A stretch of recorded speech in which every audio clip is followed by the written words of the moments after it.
आज हम प्रतिस्थापन या स्थानापन्न वस्तुएं और पूरक वस्तुएं समझेंगे। ये है मिस्टर विजय चौधरी। एक दिन तेज धूप और गर्मी बहुत थी। ऑफिस से छुट्टी के बाद इनको बहुत थकान और प्यास लग रही थी। विजय को लगा कि मैं कुछ ठंडा पी लेता हूँ, जिससे मेरे को थोड़ा अच्छा लगेगा।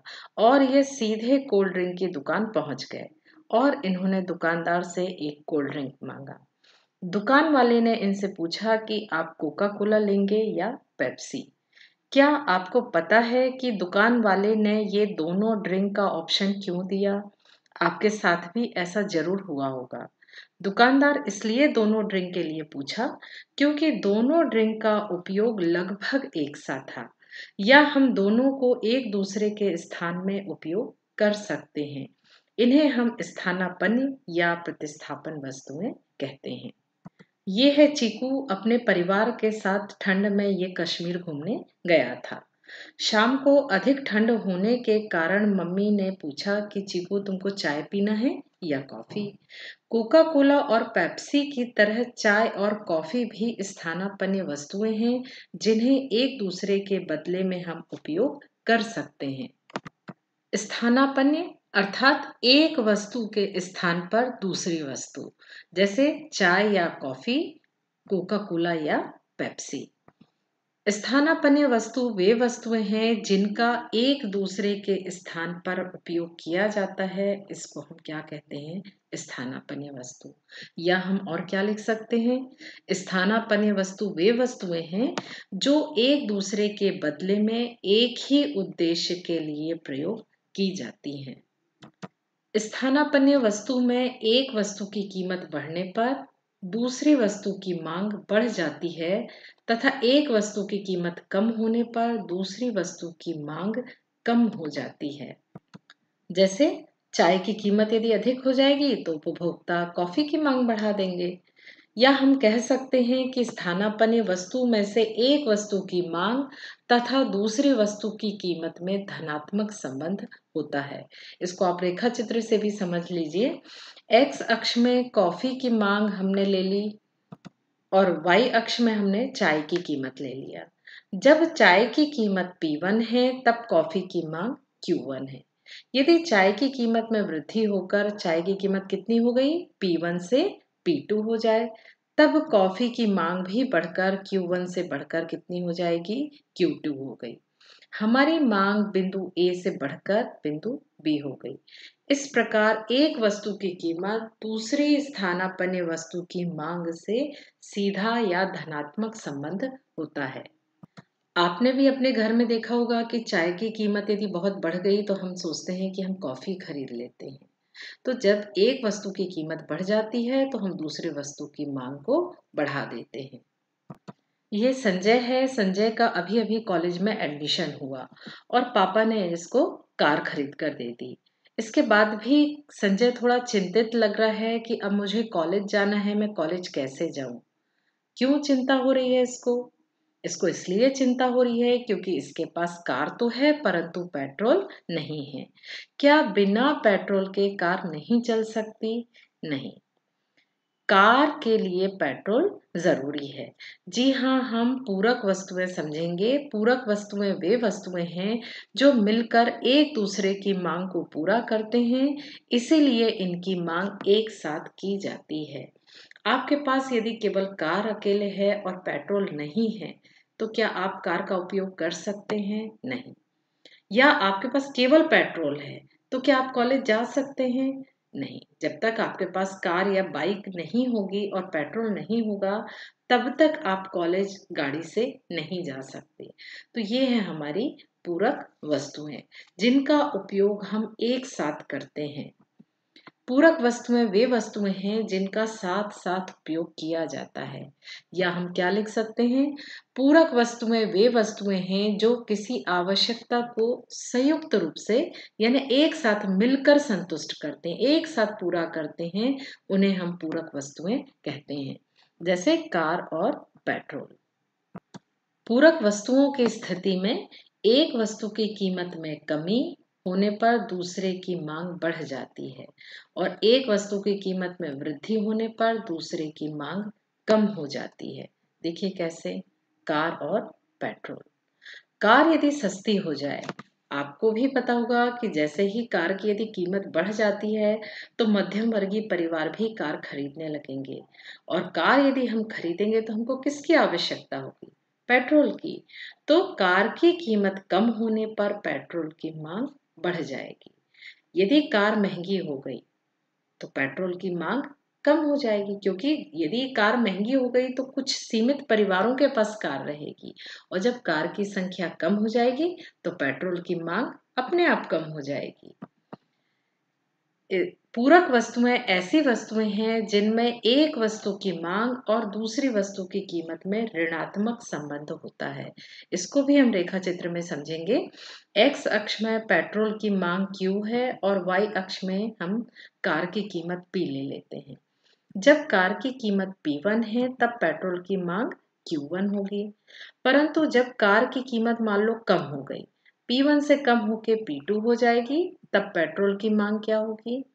Q1 से बढ़कर Q2 हो जाएगी। इस प्रकार पेट्रोल की मांग A से B की ओर हो जाएगा। आपने देखा ना कि कीमत यहाँ P1 से कम होकर P2 हो गई, तो यहाँ पर पेट्रोल की मांग क्या हो रही है? बढ़ गई, Q1 से लेके Q2 हो गई। तो इस तरह से हमको ये मांग वक्र मिलेगा। पूरक वस्तुओं की कीमत और खरीदी जाने वाली मात्रा में ऋणात्मक या विपरीत संबंध होता है। स्थानापन्न प्रतिस्थापन वस्तुएं तथा पूरक वस्तुएं, इन दोनों में अंतर को भी हम एक साथ समझ लेते हैं।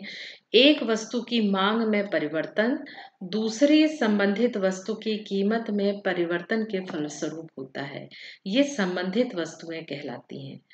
स्थानापन्न वस्तु और पूरक वस्तुएं, ये कौन सी वस्तुएं कहलाती हैं? संबंधित वस्तुएं कहलाती हैं। स्थानापन्न वस्तुएं वे वस्तुएं हैं जिनका एक दूसरे के स्थान पर प्रयोग किया जा सकता है, या चाय या कॉफी, या हम कॉफी पिएंगे या हम चाय पिएंगे। जब हम एक के स्थान पर दूसरे का उपयोग करते हैं उसे हम स्थानापन्न वस्तुएं कहते हैं। पूरक वस्तुएं वे वस्तुएं हैं जो मिलकर एक दूसरे की मांग को पूरा करते हैं। जब तक हम कार, धन, पेट्रोल या डीजल नहीं होगा, हमारी आवश्यकता पूरी नहीं हो सकती। यानी ये मिलकर, योग से, दोनों जब तक नहीं है साथ, इसीलिए इसको हम क्या कहेंगे? ये एक दूसरे की पूरक है। इसका हम एग्जाम्पल लिख लेंगे, चाय तथा कॉफी, कार तथा पेट्रोल। स्थानापन्न वस्तु में एक वस्तु की कीमत में वृद्धि होती है तब दी गई दूसरी वस्तु की मांग बढ़ जाती है। यदि चाय का मूल्य बढ़ जाएगा तो हम कॉफी खरीदेंगे, दूसरी वस्तु की मांग बढ़ जाएगी। जबकि यहाँ क्या होता है? पूरक वस्तु की कीमत में वृद्धि होती है तब अन्य पूरक वस्तु की मांग कम हो जाती है। कार महंगी हो गई मान लो, तो पेट्रोल की मांग तो अपने आप कम हो जाएगी। देखिए सभी चीजें सरल हैं। आप हर चीज को एग्जाम्पल से समझ लेंगे तो आपके कॉन्सेप्ट भी अच्छे से क्लियर हो जाएंगे और आप परीक्षा में इससे संबंधित सभी प्रश्नों को अच्छे से आप हल कर पाएंगे। मैं दोनों का एक साथ रिवीजन करा देती हूँ जिससे और आपको क्लियर हो जाएगा। ये है हमारी स्थानापन्न वस्तुएं।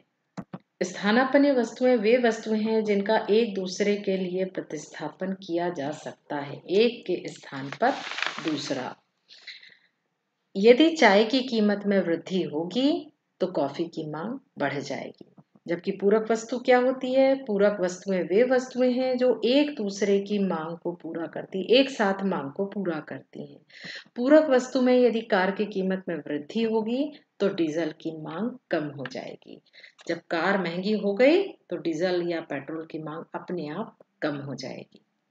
इसी से संबंधित कुछ महत्वपूर्ण प्रश्न जो परीक्षा में पूछे जा सकते हैं वो भी हम देख लेते हैं। किसी वस्तु की कीमत के बढ़ने से उस वस्तु की पूरक वस्तु की मांग पर क्या प्रभाव पड़ेगा? किसी वस्तु की कीमत बढ़ने से उस वस्तु की पूरक वस्तु की मांग कम हो जाती है।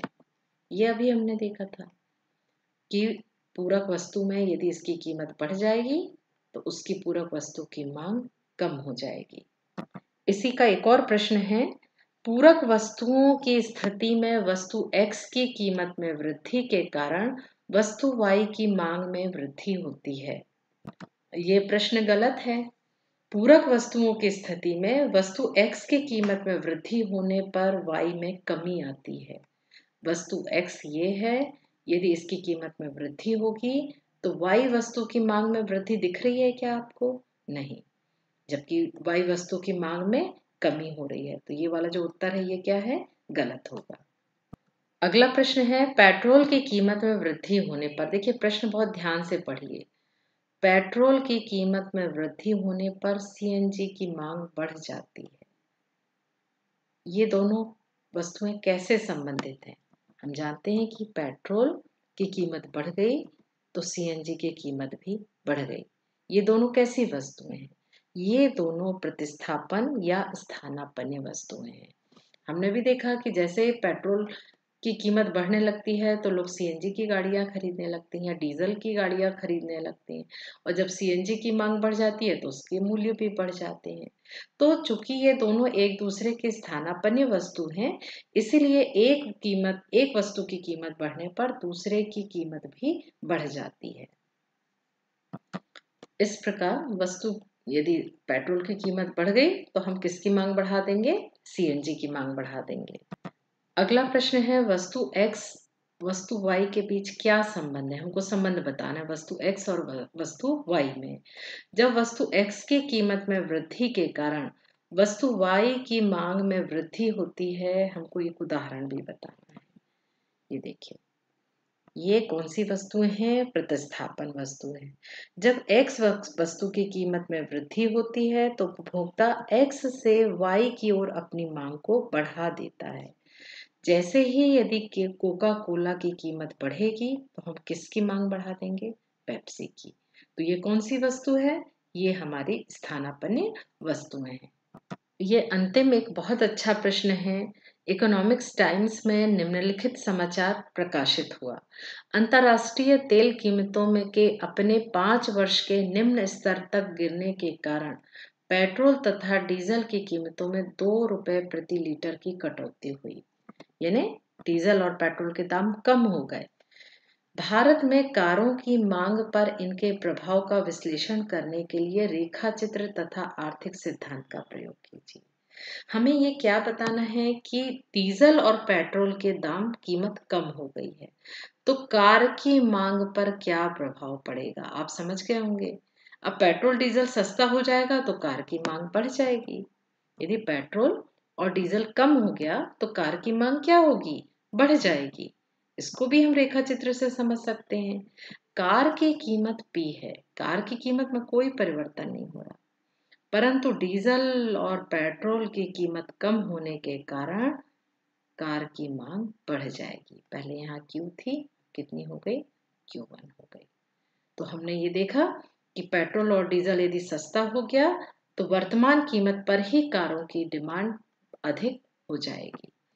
तो इस तरह से आपने बहुत सारे प्रश्न हल किए। वो प्रश्न मैंने इसीलिए करा दिए क्योंकि जब हम कोई कॉन्सेप्ट यदि हमारा क्लियर हो जाता है तो उससे संबंधित यदि हम प्रश्न को साथ साथ हल कर लेते हैं तो परीक्षा में हम आसानी से लिख सकते हैं।